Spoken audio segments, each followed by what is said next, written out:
En pleine nuit, il n'y a plus du tout de courant, il n'y a plus de caméra. Donc on est en illégalité totale, il faut gérer. Et là, il faut dire aux joueurs, vous allez remballer vos jetons. Et on peut pas faire de change parce qu'il n'y a plus de caméra, on peut plus rien faire.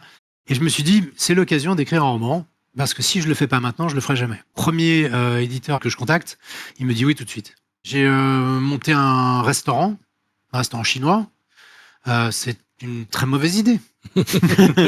Alexis, il faut que tu fasses une émission avec un peu comme Koh-Lanta. Il me dit, il faut que tu sois un peu Denis Brognard et tout. Moi, je dis, d'accord, ok, je sais pas qui c'était. Et je rentre chez moi, je me dis, mais qu'est-ce que j'ai accepté? Bienvenue dans Route, le podcast qui identifie les racines du succès. Ici, on ne se contente pas de raconter des success stories, on explore ce qui les rend possibles, mais aussi fragiles. Les réussites qui rendent fiers, le scaling qui challenge, mais aussi ce moment flou où t'as coché toutes les cases, mais t'as plus de cap. Le doute qui a précédé ou qui revient, même quand t'as réussi. Parce que le business, c'est des hauts et beaucoup de creux entre les pics. Chaque semaine, une voix forte, un entrepreneur, un auteur, un dirigeant vient avec un vrai sujet et ensemble, on creuse, on reformule, on déverrouille. Avec la méthode Solveo, on tire le fil, on passe de la confusion à l'alignement et parfois, on touche quelque chose d'universel. Je suis Nicolas, mentor Solveo et partenaire de Darwinix. Et moi, c'est Pedro, CEO de Solveo. Bienvenue dans Route, le podcast qui démystifie le succès. Plus que de l'inspiration, de l'oxygène.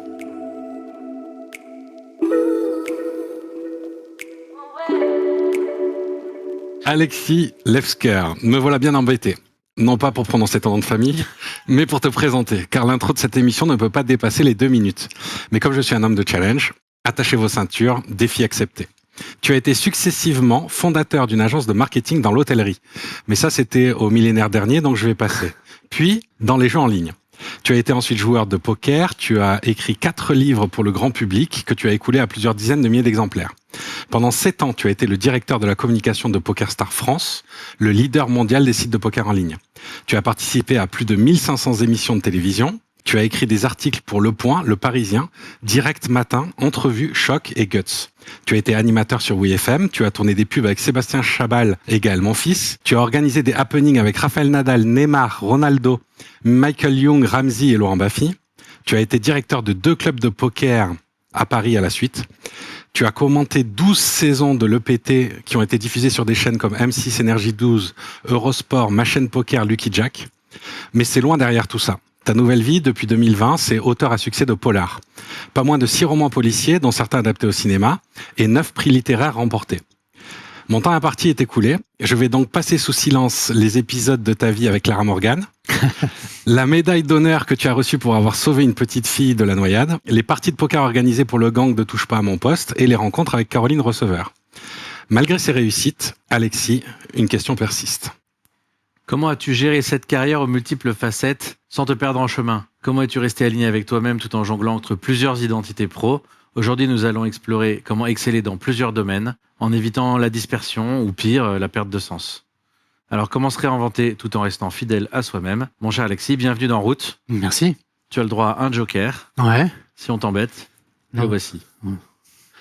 C'est gentil, mais je prévois pas de l'utiliser. Je suis pas venu pour cacher des choses. Non. Parfait. C'est Super. une façon d'acter le consentement. Alors, on a posé plein de questions macro. On va peut-être rentrer sur quelque chose de plus micro pour démarrer l'émission et on ira sur ces grandes questions progressivement. La première, déjà, c'est quand on voit un peu tout ton parcours, avec le recul, tu es fier de quoi vraiment? Qu'est-ce qui te marque le plus? Je suis fier d'avoir réussi un parcours où je ne fais que ce qui me plaît. Je crois, c'est quand même une grosse part de paresse. J'ai fait que des choses qui m'intéressent. J'ai eu l'impression toute ma carrière de ne faire que des choses qui. J'ai eu toujours l'impression de pas travailler. Tu peux m'expliquer pourquoi tu utilises le mot paresse pour quelqu'un d'hyperactif qui a fait tant de choses? Parce que justement, t'as l'impression que tu travailles pas quand tu fais quelque chose qui te plaît tout le temps. Que ce soit travailler pour quelqu'un d'autre ou travailler pour soi-même. J'ai toujours eu l'impression que c'était pas du travail, tu vois. Beaucoup de préparation dans les pour écrire un polar et tout ça. Il y a beaucoup de préparation, il y a beaucoup d'heures à consacrer, mais c'est toujours pareil, c'est ce sentiment de liberté, et puis encore une fois de faire que des choses qui me plaisent. J'ai pas au cours de ma carrière vraiment je me suis jamais vraiment forcé à travailler.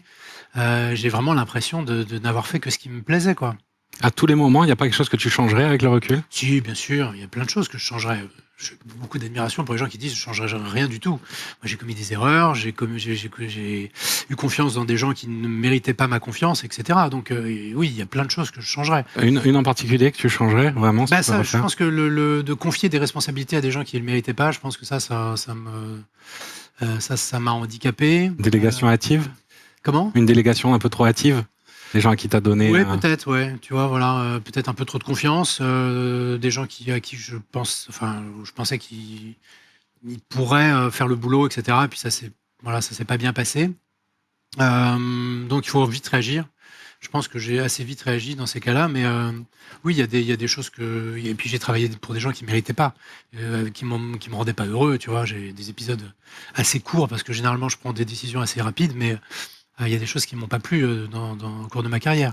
Mais bon, ça fait partie du truc, quoi. Tu te lances dans quelque chose et voilà, tu peux pas savoir à l'avance ce que ça va donner. Avec le recul, tu saurais nous partager qu'est-ce qui a fait la différence entre les bons choix que tu as fait et les mauvais choix, travailler pour les mauvaises personnes par exemple ou d'autres. Ça a été quoi la différence, le hasard, ou il y a un point commun dans les bonnes décisions et les mauvaises? C'est une question compliquée, ça. En fait, c'est toujours pareil, c'est la volonté de travailler en ayant du plaisir à faire ce que je fais, en étant passionné. Et à partir du moment où je ne suis plus passionné, c'est-à-dire que la passion est compensée par trop de contraintes, voilà, j'ai plus envie de travailler pour ces gens-là, quoi. Et malheureusement, j'ai eu un exemple il y a pas très très longtemps, la direction d'un club de jeu. Je ne peux pas parler concrètement, mais ça s'est pas bien passé et voilà, il y avait pas de solution. Donc ça typiquement, c'est le genre de choses dont je me serais passé. Et si j'avais un bouton pour revenir dans le passé, j'effacerais ça et je partirais sur autre chose. J'ai perdu un peu de temps. Ouais. Comment tu prends ces décisions? C'est intuitif, c'est progressif, c'est explicite? T'as une méthode? Non, c'est au contraire très pragmatique. J'essaie vraiment d'être assez carré, de voir ce que ça peut m'apporter. Il y a une partie intuitive, effectivement, de savoir qui sont les gens, comment ils fonctionnent. Mais c'est quand même plutôt pragmatique. J'essaie de voir quel est le projet, en quoi il consiste, quelle est la complexité qui m'attend, quels sont les risques, quelles sont mes compétences, quelles sont les limites de mes compétences également par rapport à ce qu'on attend de moi. Donc j'essaie d'avoir une vision assez large et assez précise de mes tâches. Alors comment ça s'est passé concrètement? Toute ta vie, tu as été dans la communication, dans le marketing, c'était vraiment ta zone de génie. D'un coup, tu dis je vais devenir romancier. C'est quoi le... Ah là, on fait un saut dans le temps. C'est pragmatique, mais... Sur romancier, c'est un peu particulier. C'est-à-dire que professionnellement, j'ai eu un trou juste après PokerStars où j'étais payé pour ne rien faire. J'étais très bien payé pendant 18 mois pour ne rien faire, où je gardais pratiquement mon salaire de PokerStars avec une perspective d'embauche à 18 mois. C'est-à-dire il y a quelqu'un qui promettait de m'embaucher au bout de 18 mois. Donc j'avais 18 mois à ne rien faire en étant payé, en étant très bien payé. Ah, en attendant la réglementation, c'est ça? En attendant la réglementation et en attendant qu'il y ait un local qui soit trouvé, etc. Voilà. Donc il t'a réservé. Exactement. Il t'a dit ne prends aucun autre projet professionnel. Oui, voilà, exactement. J'ai attendu ce projet-là qui était sérieux, la preuve, ça s'est fait. Et en fait, l'interrogation, c'est qu'est-ce que je fais pendant 18 mois? J'ai été tenté de ne rien faire. Hein, et je me suis dit, c'est l'occasion d'écrire un roman, parce que si je le fais pas maintenant, je le ferai jamais. Donc je me suis lancé là-dedans, et ce qui s'est passé, qui se passe jamais, se produit jamais, ça n'arrive pas, c'est que j'ai été édité dès le début. C'est-à-dire que le premier éditeur à qui que je contacte, il me dit oui tout de suite. T'as fait jouer la concurrence ou t'as directement signé? Non, j'ai un copain qui m'a dit tu devrais contacter Michel Lafon, ça leur plairait, c'est un peu dans le genre voilà, c'est un peu leur style. Donc je l'ai écouté, j'ai envoyé Michel Lafon, ils m'ont dit oui tout de suite. Au bout d'une semaine, ils m'ont dit un gros éditeur en plus, c'est magique. Un truc absolument incroyable. Hein. Et puis je veux pas faire c'est un peu rocambolesque, mais ça s'est très mal passé. Ah bon? Parce que je suis sorti 15 jours avant le Covid. Ah. Donc Alexis Lebsker qui sort son roman, c'est le premier qui dégage une fois que le confinement est terminé. Ouais. Donc j'en ai pas vendu, c'était un échec total. Et mon éditeur m'a dit on croit en toi, on continue. C'est pas parce que t'es passé à côté que t'as pas du talent, on pense que tu peux réussir. Donc au moins j'avais pas écrit un bouquin pour rien. Et ce qui s'est passé, c'est qu'après le Covid, j'ai gagné un prix très prestigieux qui s'appelle le prix des Nouvelles Voix du Polar, et que là, mes ventes sont multipliées de façon vraiment, vraiment conséquente, puisque je suis passé de 2000 à 50 000 à peu près. Un succès, c'est considéré à partir de combien dans le monde du polar? 2000. Ah oui. Mm. Donc 50 000, c'est Mais un succès. pas en grand format. Hein. D'accord. En grand format.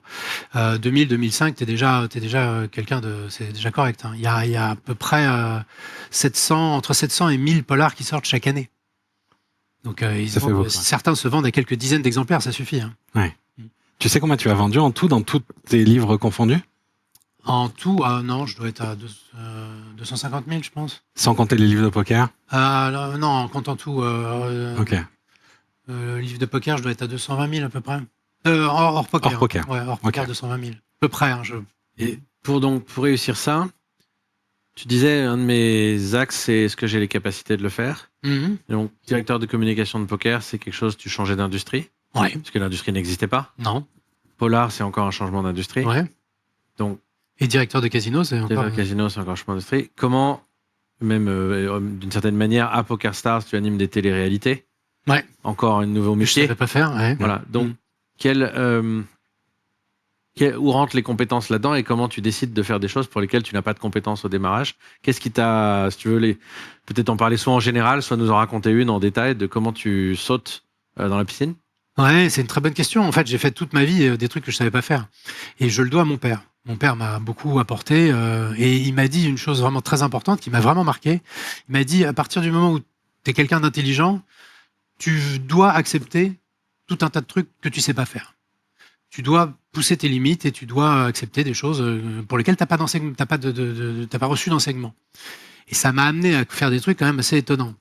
Donc pour effectivement PokerStars, on m'a demandé de faire des émissions. J'ai été convoqué par le patron de PokerStars de l'époque, qui me dit Alexis, il faut que tu fasses une émission avec un peu comme Koh-Lanta. J'en ai jamais vu j'ai jamais vu une seule émission. Voilà, je savais pas qui était Denis Bregard. Il me dit faut que tu sois un peu Denis Bregard et tout. Moi je dis d'accord, ok. Je savais pas qui c'était. J'avais jamais vu une seule. Donc on fait un plan, on matérialise un petit peu le projet et je rentre chez moi. Je me dis mais qu'est-ce que j'ai accepté? J'ai accepté. Je ne sais pas faire ça moi. J'ai jamais animé d'émission de télé. Je sais pas construire une émission de télé. Et malgré tout, je me disais bon bah c'est quand même une très belle opportunité pour moi, donc on y va quoi. Et effectivement, j'ai ramé, j'ai eu beaucoup de stress parce que je savais pas faire, mais justement j'y ai consacré pas mal de temps. Je me suis dit il faut que ça soit bien fait, voilà, et ça a marché. Donc ça a donné des émissions pour le web, qui étaient très novatrices pour l'époque. Et puis petit à petit, je suis passé à la télé, etc. Et j'ai pris confiance et c'était finalement beaucoup plus facile que j'imaginais. Mais j'ai eu des moments un peu difficiles. Après, alors, pour prendre un autre exemple de diriger un club de jeu, là, il a fallu que c'était beaucoup plus technique, beaucoup moins artistique, et c'était extrêmement carré. Il fallait être très fort sur la législation des jeux, parce que tu peux pas l'improviser. C'est vraiment des choses à connaître, des fondamentaux. Il faut gérer avec la police des jeux. Moi, je les connaissais pas. Hein. J'ai été convoqué plusieurs fois à Nanterre. Voilà. Donc, c'est des compétences complètement différentes, mais qui font que tu dois t'adapter. Et voilà, et changer complètement de position, de posture. Mais c'est pareil, j'ai été rédacteur en chef d'un magazine de poker, j'ai jamais été journaliste avant. Alors c'est quoi? C'est la curiosité qui fait la différence? C'est quoi? Ouais, je crois, c'est la curiosité, ouais. C'est la curiosité, le côté un peu touche à tout, l'envie. Il y a des choses que j'ai envie de faire, que j'ai toujours eu envie de faire. Bah, écrire un roman policier, j'ai eu envie, tu vois. Je connaissais personne, j'avais pas d'entourage qui pouvait me conseiller. Ça t'est venu d'où? T'étais hyper consommateur de polar? Ouais, mais pas que polar en fait. Je lisais un peu de tout. Depuis des années, je lisais énormément. Donc j'ai emmagasiné plein de bouquins. Et toujours, je me suis dit, j'écrirai un bouquin un jour. Et c'est venu de, tiens, j'ai une intrigue, j'aimerais l'écrire, Ouais. ou j'ai envie d'écrire, je vais trouver l'intrigue. Non, j'ai eu une intrigue m'est venue. Alors j'étais au bord de la piscine, tu vois, dans le sud de la France. Tout allait très bien. Et mais j'étais chez PokerStars encore. Et je me suis dit, bon, j'ai vraiment pas le temps de le faire, mais j'avais gardé l'idée. Et quand PokerStars s'est arrêté, je me suis dit, c'est le moment, voilà, c'est le moment de m'y consacrer. Incroyable. Du coup, on a une petite tradition ici. Comme nous avons ici des joueurs de poker émérites, l'idée, ça va être de nous raconter des choses dont tu es fier, des anecdotes. Mhm. Une vraie Une fausse. et une fausse. Et on va voir si Pedro peut faire le détecteur de mensonges. Mais lié à ma carrière? Oui, lié à ta carrière. Ok. Des choses qu'on ne saurait pas, du coup, forcément, qu'on n'aurait pas lu. Sinon, il saura tout de suite laquelle est la bonne. Pas de pression, mais pour l'instant, j'ai 100% de win rate. Donc, Ok. Sur un échantillon de une émission. D'accord, il faut que je trouve alors, deux trucs. Tu vas me les affirmer. et Ouais. je vais Tu voir les que la donneras dans fausse. l'ordre que tu veux. Ouais. Pedro va t'observer et essayer de lire tes tels. Ok, Prends ton c'est chaud. Ok, qu'est-ce que je peux trouver? Ça peut ne pas être Et le étonnant. problème, c'est que toi, tu connais plein de trucs, tu vois. C'est ça, il faut que j'aille chercher des trucs qui sont pas Je sais sur pas. Internet et tout. Donc c'est un peu chaud, il faut un truc vraiment personnel. Ah oui, c'est bon, j'ai. C'est bon Ouais, c'est bon. Allez. On commence par quoi, la vraie ou le faux? Eh ben, C'est à toi de choisir. Alors, vas-y. Commence par la fausse. T'es sûr?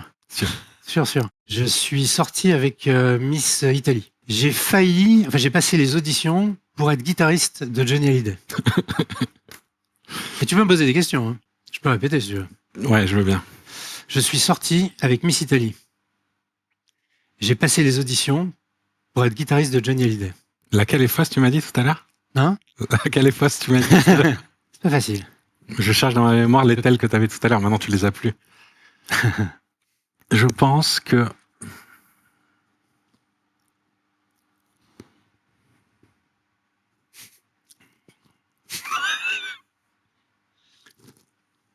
Tu as réellement passé les auditions pour Johnny Hallyday. ah, Et donc, tu es sorti avec Miss Italie. Ouais, Alors, tu peux raconter c'est beaucoup plus glorieux. Hein.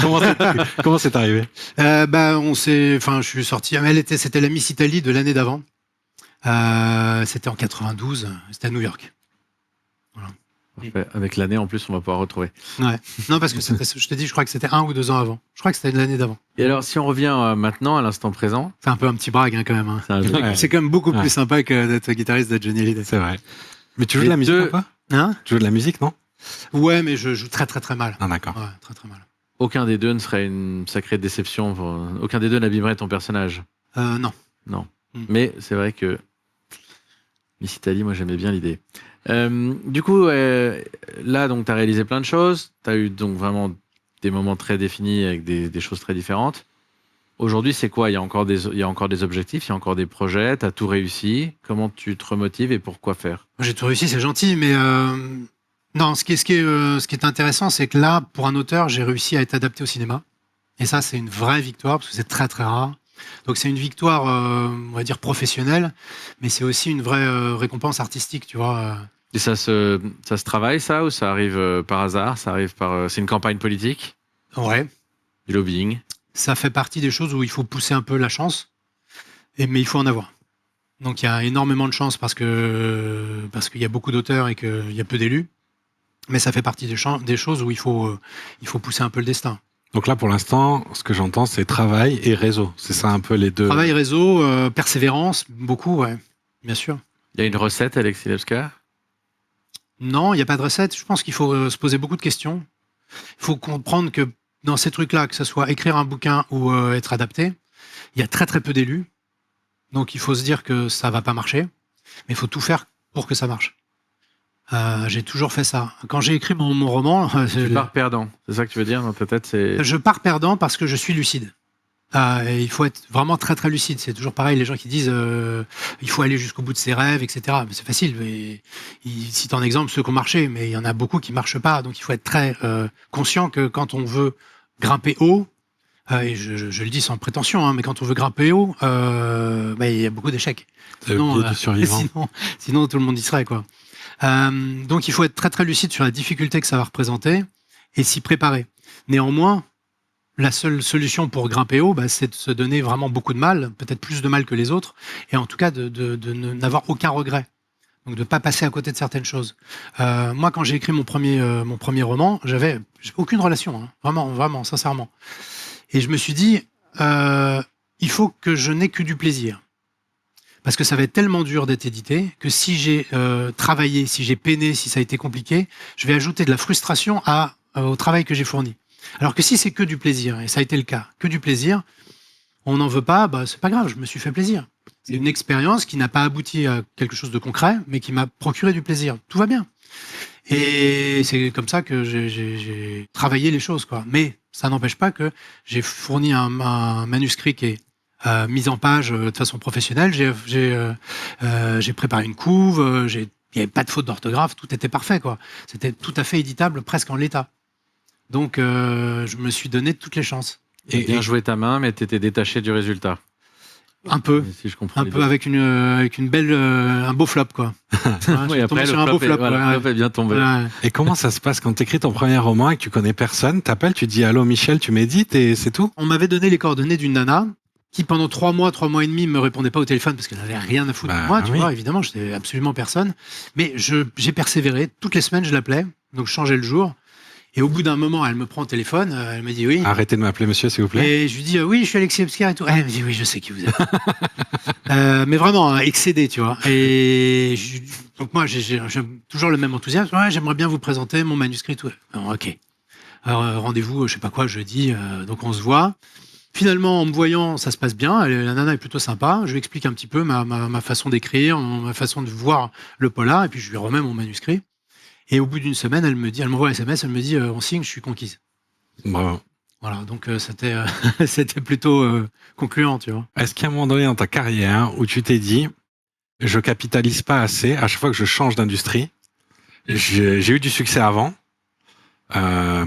C'est dommage de changer et je profite pas, je ramasse pas les fruits de mon travail précédent. Oui, c'est vrai, mais c'est aussi le fait de changer d'industrie qui fait que je me lasse pas. Moi, je suis quelqu'un, je me lasse très vite de pas mal de boulot, de pas mal de responsabilités.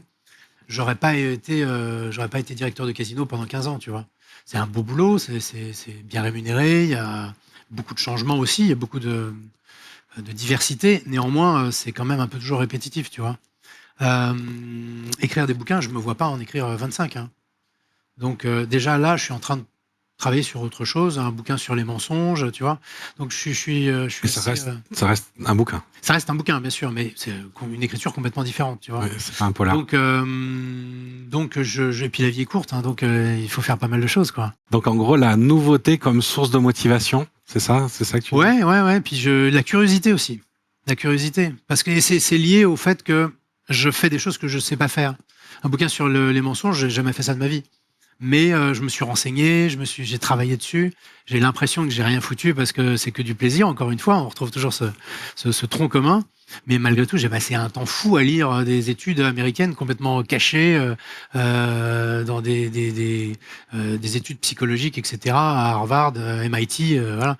Donc j'ai été dénicher des trucs incroyables. Ça présente beaucoup de travail. Mais moi, j'ai pas l'impression. C'était intéressant. Est-ce qu'il y a une peur à se relancer, à repartir, à devenir débutant? C'est que du... Alors, il n'y a pas une peur, c'est pas le mot qui convient, mais il y a une petite appréhension, ouais. Il y a toujours est-ce que ça va marcher? Est-ce que j'ai bien fait? Est-ce que je vais toucher mon public? Il y a toujours Comment tu gères l'appréhension? Tu gères pas, tu sautes dans l'eau. T'espères. Ouais, pour un bouquin, c'est vrai que tu t'appuies les clés, quoi. C'est les 15 jours ou 3 semaines qui précèdent la sortie d'un bouquin, tu peux plus rien faire. T'es tapis pré-flop et t'attends le résultat. Ça monte un peu, quoi. Ça monte un peu, tu vois. Ça monte. Eh oui. Ouais. D'après toi, pourquoi est-ce qu'on entend souvent que pour réussir dans la vie, il faut se focaliser? C'est un conseil qu'on entend souvent dans les entrepreneurs qui répètent, pas se disperser. Pourquoi toi c'est différent? Pourquoi ton histoire elle est moins focus? Elle part dans 3-4 industries différentes. À chaque fois, ça marche. Alors que souvent on déconseille ça. Il y a deux questions dans ce que tu poses, je pense. Pourquoi je me disperse, mais c'est pas incompatible. C'est-à-dire que chaque industrie, chaque expérience que j'ai eue, je me suis investi à fond. Tu vois, quand j'ai travaillé pour PokerStars, j'étais à fond sur PokerStars. Quand j'écris des livres, je suis à fond sur la littérature. Donc, je m'y consacre quand même. C'est juste que c'est des espèces de morceaux de vie. C'est pas en parallèle, c'est en série. C'est ça la différence. C'est en série, voilà, exactement. Mais c'est pas en parallèle. Eh oui. Donc, ça rejoint complètement ce que tu dis, c'est qu'en fait, il faut, je pense, quand même s'y consacrer pleinement. Et j'ai beaucoup d'admiration pour les gens qui arrivent à faire 2, 3, 4 projets dans une vie et où ça marche parallèlement. C'est compliqué. C'est pas mon cas. Intéressant, merci beaucoup. Nicolas, t'as préparé une surprise. Ouais. Maintenant. Je pense pas que t'en auras besoin maintenant. Ok.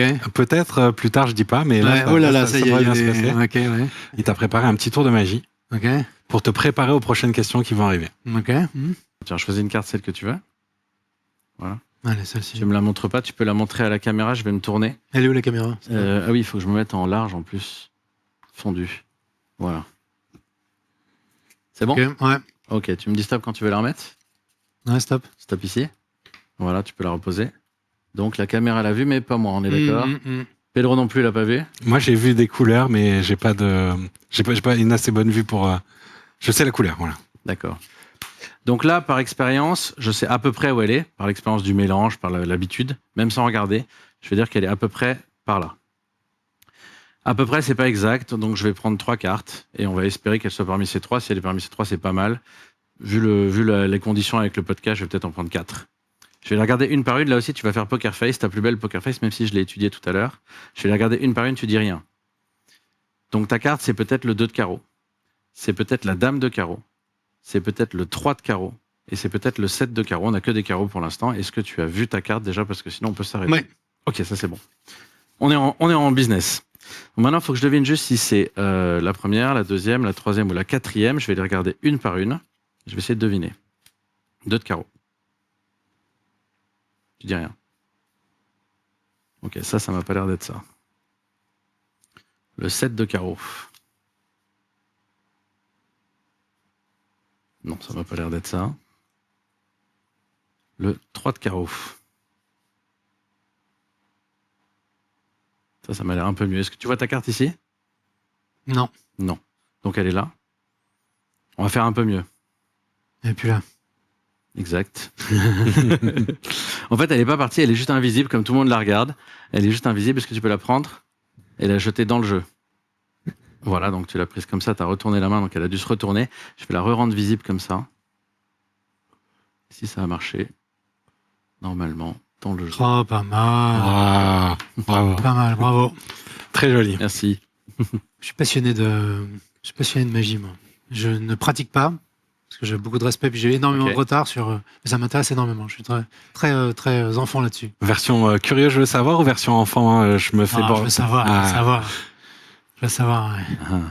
Je vais sur des sites où ils ont du matos et tout, j'essaie de savoir un peu comment C'est ça le fonctionne. travail, donc Ouais. t'as une T'achètes du passion matos quand même. Hein? T'achètes du matos? Pas vraiment, mais j'essaie de deviner des trucs même en fonction de ce qu'ils vendent et tout, tu vois. Ça fait vraiment partie des choses où j'aime bien soulever le capot et regarder comment ça fonctionne, tu vois. Je révèle pas parce que j'ai énormément de respect pour les gens qui créent des tours, donc je révèle pas, mais moi je suis content de savoir. Dans le business aussi, t'es content de soulever le capot et de comprendre comment ça marche? Ouais, bien sûr. T'aimes pas faire de l'à peu près?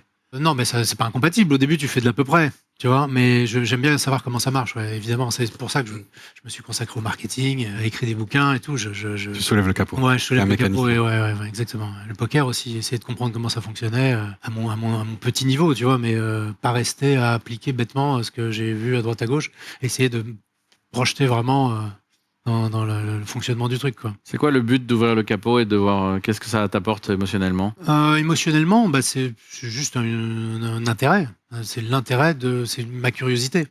Voir vraiment comment ça marche, pas se contenter du côté superficiel.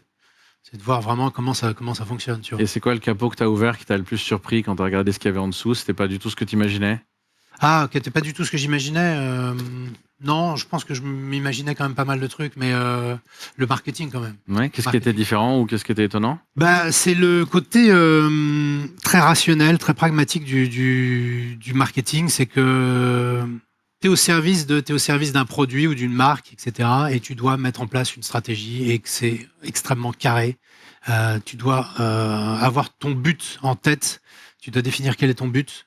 Et c'est seulement une fois que tu as compris quel est le but qui est assigné, quoi, qui est le plus important, que tu vas mettre en place, tu vas dérouler tous les moyens pour y arriver.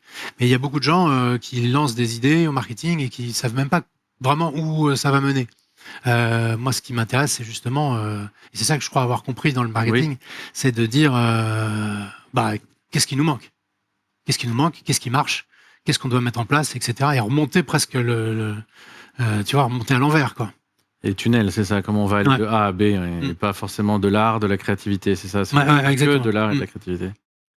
Est-ce que le fait d'avoir eu plusieurs vies, plusieurs casquettes, c'est pas une fuite en avant quand tes compétences, au bout d'un moment, t'es arrivé au maximum et c'est là qu'il faut fournir le travail supplémentaire? Est-ce que c'est C'est un échappatoire?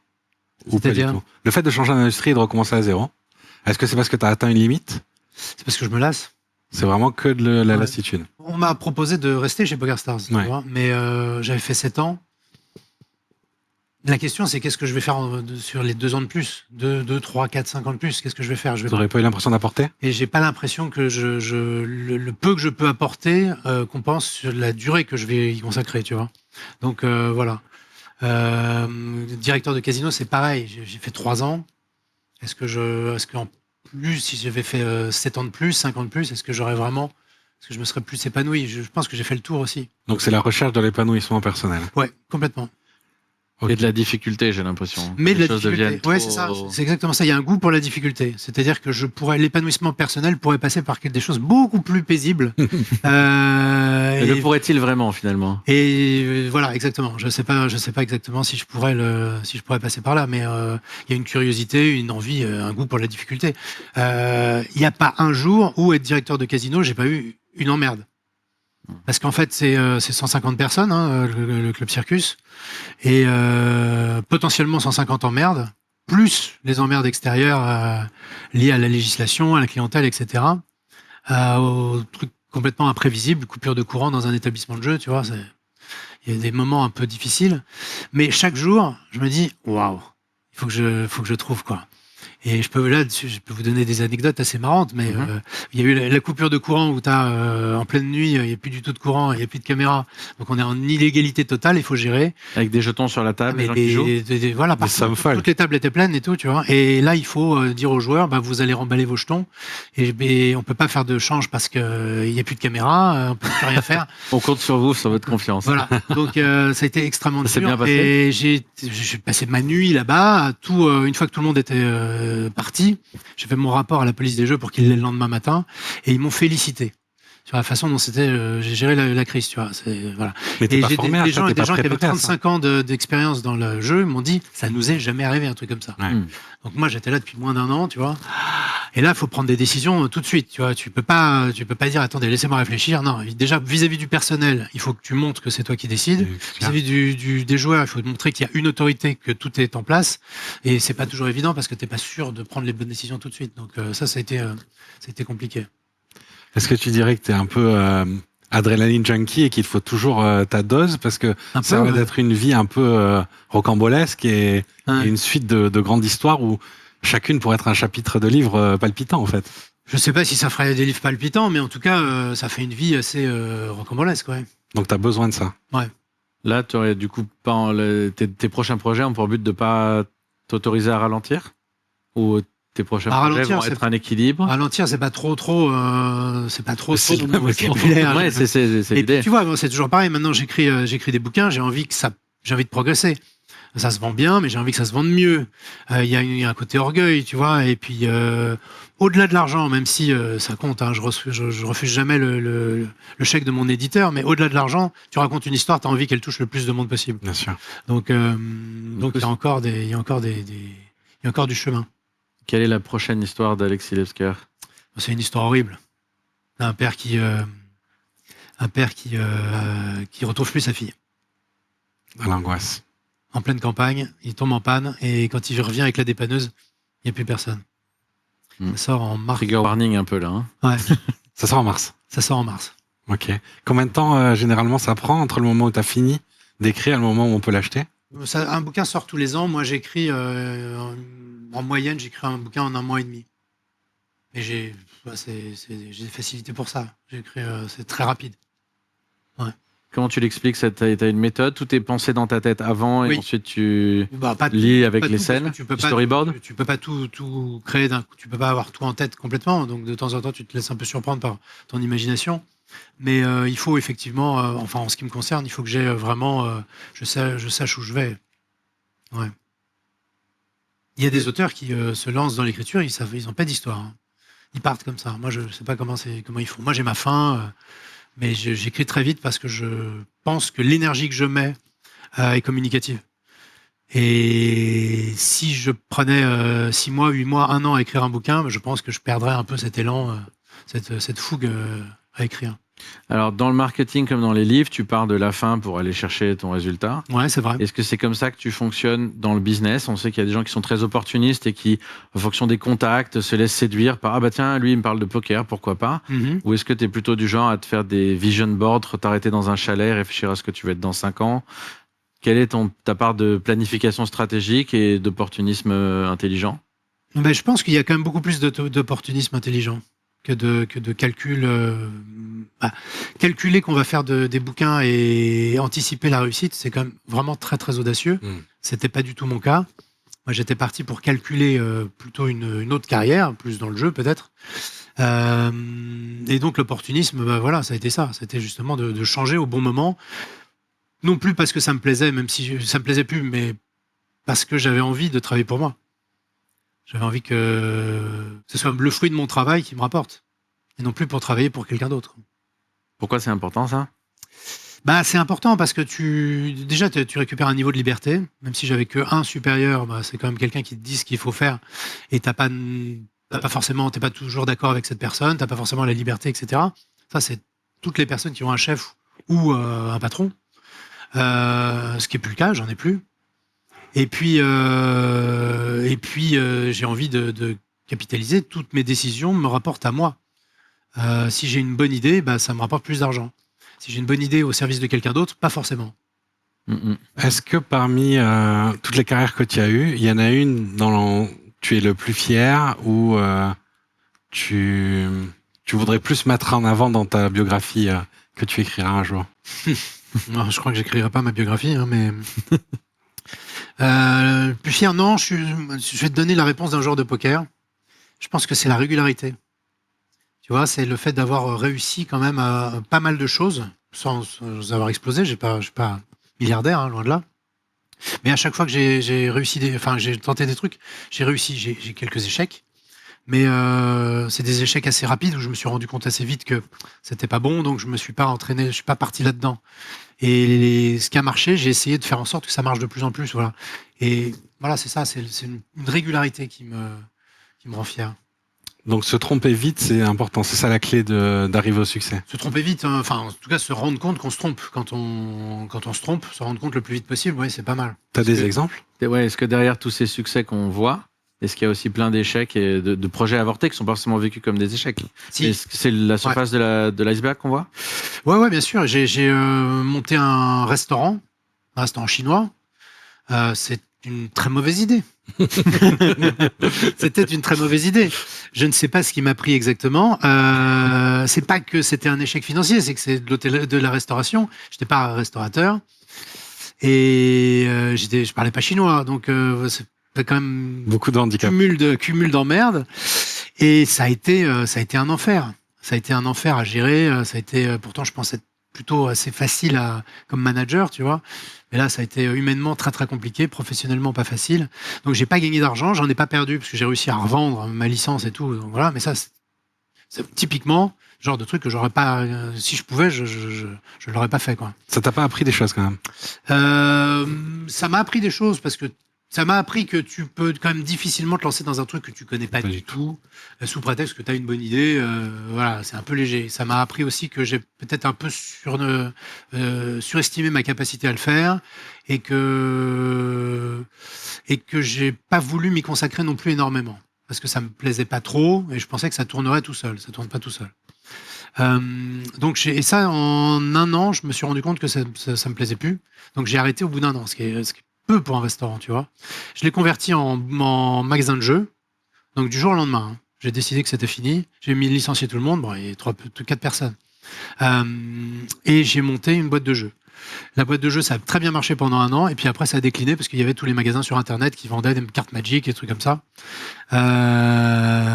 Et pareil, j'ai dit, bon, on arrête, on vend. Et j'ai réussi, là aussi, à pas perdre d'argent. Mais j'en ai pas gagné, alors qu'il y a eu un risque financier au départ. Ça représente quoi, des échecs comme ça? Par exemple, celui du restaurant dont tu parles, il a duré un peu dans le temps et c'est facile de repartir après, ça fait partie du plan ou tu t'y attendais pas et c'est une claque dans énorme. C'est comme dans un tournoi de poker, on perd, c'est ok, c'est normal. Et ça fait quand même mal. Bah oui, ça fait mal, bien sûr. Tu te lances pas dans un truc en te disant chouette, ça va pas marcher. Tu pars du principe que ça va marcher, que tu as quand même de bonnes idées, que tu as des atouts. Et puis petit à petit, tu te rends compte que tes atouts sont pas assez forts et que ça marche pas. Donc il vaut mieux arrêter. C'est la grande différence avec un tournoi de poker, c'est que tournoi de poker, tu fais ce que tu peux et puis tant que tu as encore un peu de jetons, tu as une chance.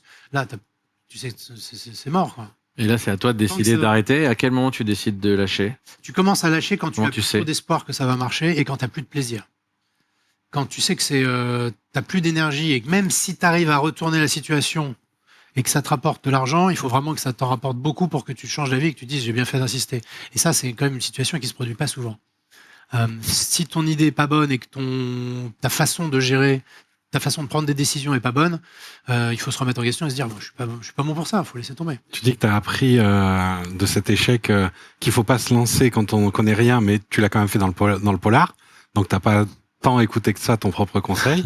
Par contre, la différence que j'entends, c'est que dans un cas, tu avais pas donné tout ton cœur, et dans l'autre, tu l'as fait. Ouais. C'est ça la différence. Ça c'est juste. Ouais. Ça c'est juste parce que donner tout ton cœur, ça veut dire y penser beaucoup, ça veut dire préparer beaucoup, et je pense que ça compte énormément. S'il devait y avoir un autre épisode aussi différent des deux suivants, tu sais ce que ça serait? Il va y avoir un troisième chapitre qui n'aura rien à voir avec le poker et l'écriture?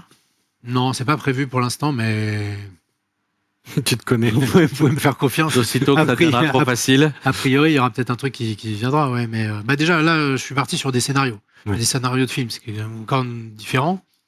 Même si je pense que c'est un peu une escroquerie, hein, parce que écrire un scénario, c'est pas si compliqué que ça. Et les gens qui disent il me faut 6 mois. Moi, j'écris un roman en 1 mois, donc un scénario, tu vois, voilà. Je fais pas le prétentieux du tout, mais Donc rendez-vous dans 2 mois pour le j'espère. lire. J'espère. Ok. Il est déjà écrit. Rendez-vous pris. Il est déjà écrit. Là, on est en train de travailler pour que ça D'accord. soit une deuxième adaptation au cinéma avec Loïs Cornillac.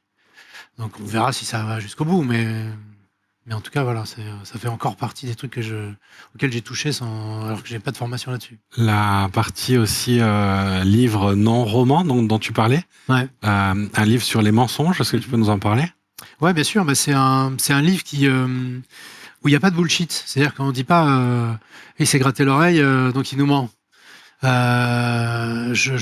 C'est plus du langage verbal. C'est comment arriver à déterminer qui ment et surtout arriver à ne pas se mentir à soi-même quand on veut essayer de savoir qui ment. Parce qu'il y a une énorme partie d'introspection.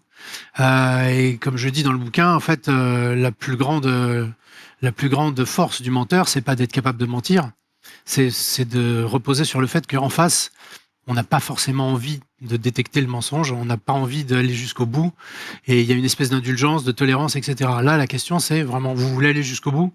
Et je vous préviens, ça va vous changer pas mal, quoi. Si vous voulez vraiment savoir si quelqu'un vous ment, il y a de fortes chances que vous y arriviez, mais vous allez voir les gens un peu différemment. Est-ce que vous êtes prêt à faire cet effort-là? Et c'est pas oui, je me suis gratté la nuque, donc je mens, parce que qu'est-ce qu'on fait de cette information-là? Est-ce qu'on divorce?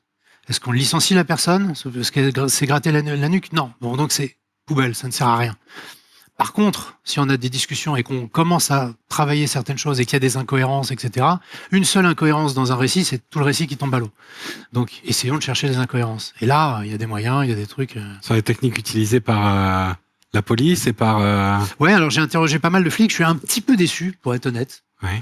Parce que je m'attendais à ce qu'ils soient un petit peu plus, axés là-dessus. Ouais. Et en fait, pas trop. Eux, c'est surtout la recherche d'informations, donc l'enquête préalable. Et quand ils convoquent quelqu'un, ils savent déjà. Voilà. Là, l'idée, c'est quelqu'un qui improvise un mensonge. Qu'est-ce qu'on fait? Donc, on n'a pas la possibilité d'enquêter. Voilà. Donc, il faut enquêter a posteriori. Il faut poser des bonnes questions. Donc, il y a des questions qui servent à rien. Donc, ça sert à rien de les poser. Parce que la personne peut soit préparer la parade, soit c'est invérifiable. Donc ça sert à rien de poser une question qui est invérifiable. Donc il faut choisir les bonnes questions. C'est assez poussé, ouais. Et puis il y a des bons menteurs, des mauvais menteurs. Il y a des gros mensonges et des petits mensonges. Et qu'est-ce qui t'a donné envie de détecter les mensonges? C'est le poker? Un peu le poker, un peu le roman aussi.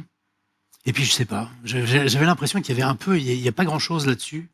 c'est marrant, parce qu'il y a beaucoup de bouquins sur les mensonges, et c'est justement sur la PNL, synergologie et tout. Oui, tu vois. les micro-signaux Voilà, du exactement. visage.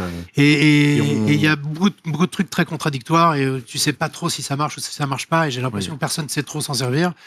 Donc si Sauf ça marche... David Iquitaille au poker. Ouais, voilà. Mais non, mais il est très fort, mais c'est quand même une exception.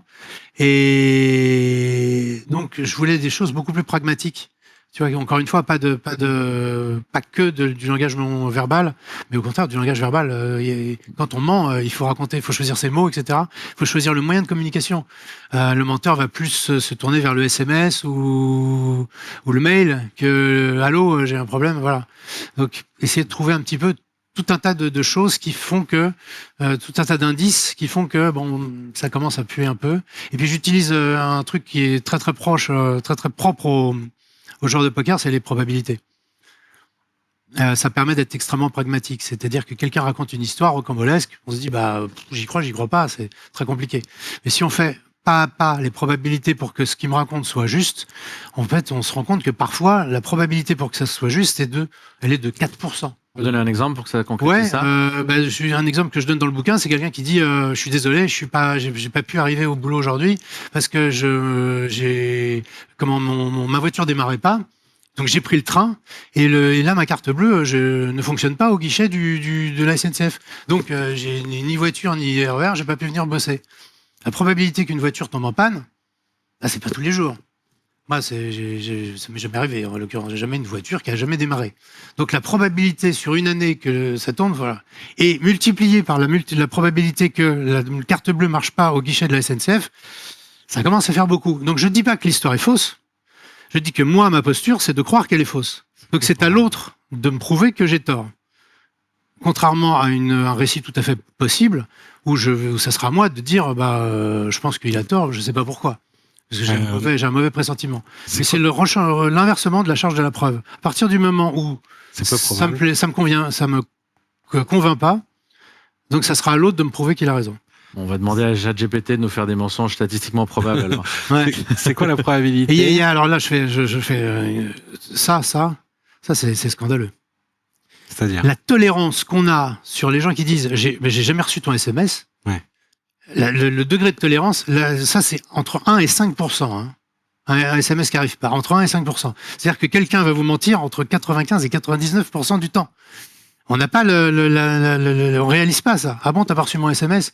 Mais 95 à 99%. C'est ahurissant.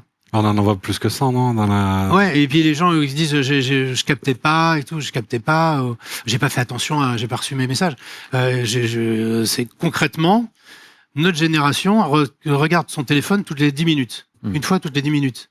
Les beaucoup plus jeunes, c'est une fois toutes les 3 minutes. Donc quelqu'un qui est absent de son téléphone pendant 2h30, c'est tout à fait possible. Mais qu'est-ce qu'il fait pendant 2h30? Donc ça pose la question. Si justement il avait une soirée, qu'il est revenu un peu tard de chez sa femme, etc., ça peut poser des questions. Je dis pas que c'est le cas, mais en tout cas c'est louche. Donc voilà, c'est toujours pareil. J'ai pas de certitude. Il faisait juste un podcast pour route. C'est à l'autre de prouver qu'il faisait quelque chose. Et s'il faisait un podcast, c'est vérifiable. Mais c'est quoi la probabilité de gagner 9 prix littéraires et d'avoir sauvé la 11. petite fille d'une baignade? 11. Ouais, mais ça, c'est toute une vie. D'une noyade. Enfin, tu vois. Une vie. Ton histoire, elle est incroyable. Ouais. Elle est peu probable. Mm. Il y a des mensonges dans l'histoire. Là, il y en a pas, mais il y a Johnny Hallyday, quoi. Ouais, un parano et un optimiste, vous allez pas vous entendre sur ça, je pense. Merci beaucoup. Oui, je pense que c'était un plaisir, Alexis. J'espère.